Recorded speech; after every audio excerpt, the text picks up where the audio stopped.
యాదాద్రి భువనగిరి జిల్లా ఒలిగొండ మండల పరిధిలోని గోపురాజుపల్లి గ్రామంలో సిపిఐ కాంగ్రెస్ మిత్రపక్షాల ఆధ్వర్యంలో ఎన్నికల ప్రచారం నిర్వహించారు. ఉపాధి హామీ కూలీలను కలిసి కాంగ్రెస్ ప్రభుత్వం ప్రవేశపెట్టిన ప్రజా సంక్షేమ పథకాలను వివరిస్తూ భువనగిరి కాంగ్రెస్ పార్లమెంట్ అభ్యర్థి చామల కిరణ్ కుమార్ రెడ్డిని అత్యధిక మెజార్టీతో గెలిపించాలని కోరారు.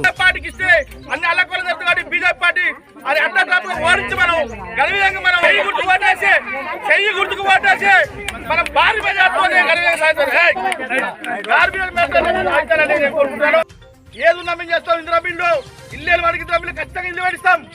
ఇందిరా ఇల్లు వాడికి ఖచ్చితంగా ఇల్లు పడిస్తాం. ప్రతి ఒక్కరికి కాంగ్రెస్ పార్టీలో సాయం చేస్తామని నేను మీ పాలా వదిన అందరికి మీ పాదలు నమస్కరించుకుంటాం. జై కాంగ్రెస్, జై కాంగ్రెస్, జై కాంగ్రెస్, జై గుర్తుకే, జై గుర్తుకే. పార్టీ తరఫున వ్యవసాయ కార్మిక అందరికీ ధన్యవాదాలు. మరి మే నెల 13వ తారీఖు నాడు సార్వత్రిక ఎన్నికలు భారతదేశానికి పార్లమెంటు సభ్యులను గెలిపించుకోవాల్సిన అవసరం ఉన్నది. కాబట్టి ఈ పార్లమెంట్ ఎన్నికలు 13వ తారీఖు నాడు జరుగుతూ ఉన్నాయి. అందులో భాగంగానే చామల కిరణ్ కుమార్ రెడ్డి శాలిగారు మనకు సుపరిచితులు, దేశవ్యాప్తంగా రాజకీయాల్లో కీలకమైన వ్యక్తి చామల కిరణ్ కుమార్ రెడ్డి గారు. అందులో భాగంగానే మనకి ఇక్కడ మన భువనగిరి పార్లమెంటుకు పోటీ చేసినటువంటి సందర్భంగానే మనం కిరణ్ కుమార్ రెడ్డి గారిని గెలిపించుకోవాల్సిన అవసరం ఉంది. ఎందుకంటే కొంచెం గెలిపించుకోవాల్సిన అవసరం ఉంది. ఎందుకంటే ఇలా భారతదేశంలో 10 సంవత్సరాలు బీజేపీ పరిపాలిస్తా ఉంది. బీజేపీ పరిపాలించిన రాష్ట్రాల్లో అనేక ఇబ్బందులు జరుగుతున్నటువంటి పరిస్థితి మనం చూస్తూ ఉన్నాం. మనకి ఇంకా ముఖ్యంగా వ్యవసాయ కార్మికులు ఎదుర్కొన్న ఉపాధి హామీ కూలీలలో సంవత్సరానికి 83,000 కోట్ల రూపాయలు బడ్జెట్ కేటాయిస్తే ఈ సంవత్సరం 60,000 కోట్ల రూపాయల బడ్జెట్ కేటాయించింది. అందులో ఉపాధి హామీ కూలీలను పని తగ్గించడానికి, ఉపాధి కూలీలను మొత్తం నిర్వీర్యం చేయడానికి ప్రయత్నం చేస్తున్నటువంటి ప్రభుత్వాన్ని మనం గడ్డదించేటువంటి అవసరం ఉంది. ఎందుకంటే బీజేపీ చేస్తున్నటువంటి నియంత్రణ నిష్కృష్టాలు మనం గమనించవలసిన అవసరం ఉంది. భారతదేశంలో అనేక మంది మీద దాడి చేస్తూ ఉంది. దళితుల మీద, మైనార్టీల మీద, ముస్లింల మీద, క్రిస్టియన్స్ మీద, అనేక మంది మీద కూడా దాడి చేస్తూ ఉన్నది. ఈ ప్రభుత్వం పెద్ద కార్పొరేట్ శక్తులకే ప్రయత్నం చేస్తూ ఉంది. ఇప్పుడు కూడా దాన్ని ప్రైవేట్ పరం చేసింది. ఇన్సూరెన్సే కానీ, రైల్వే కానీ, విమానమే కానీ అనేక పరిస్థితులు కూడా అనేక సంస్థలను కూడా ఇలా ప్రైవేట్ పరం చేసినటువంటి ఇది.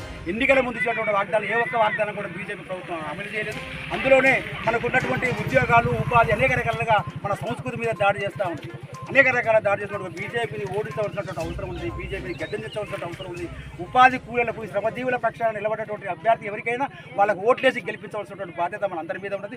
మన ఆ రకంగానే మన కాంగ్రెస్ పార్టీ నుంచి కిరణ్ కుమార్ రెడ్డి గారు మనకు పరిస్థితి ఉన్నటువంటి దేశ రాజకీయాల్లో అగ్రగామిగా పనిచేసినటువంటి కిరణ్ కుమార్ రెడ్డి గారికి ఓట్లేసి మనం గెలిపించవలసిన అవసరం ఉంది. మనం గతంలో చూస్తాం, మనం పోయిన 4 నెలల క్రితంలో మనం టీఆర్ఎస్ అహంకార ధోరణితో మన టీఆర్ఎస్ను ఓడించగలిగాం.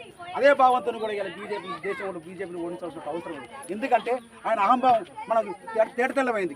టీఆర్ఎస్ ఇవాళ తేటతెల్లది. వాళ్ళ టీఆర్ఎస్ నాయకులు చేస్తున్నటువంటి ప్రచారం కూడా మళ్ళీ ఏమంటున్నారంటే ఇప్పుడు కథనం మొత్తం కాలేదు. 14 లక్షల కోట్ల రూపాయలు వాళ్ళు అప్పు చేసి ఇలా ప్రజల ముందు ఇలా రేవంత్ రెడ్డి గారికి ముంగటం ఉన్నది. ఆ రేవంత్ రెడ్డి గారికి అప్పులు కట్టాలి. మన అన్ని సమస్యలు కూడా పరిష్కరించవలసిన అవసరం ఉంది.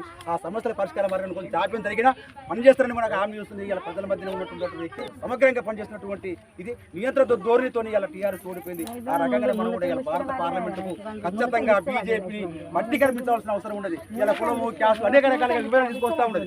ఆ కులాలతోని, మతాలతోని మన రాజకీయాలు చేస్తున్నాం. శ్రమజీవుల పక్షాన కూలి చేసేటటువంటి కూలీల పక్షాన ఎవరైతే ఉంటారో వాళ్లకు ఓట్లు వేసి గెలిపించవలసినటువంటి బాధ్యత మనందరి మీద ఉందని కూడా ఈ సభాముఖంగా ఈ ఉపాధి కూలీలకు అందరికీ కూడా విజ్ఞప్తి చేస్తూ సెలవు తీసుకుంటున్నాం.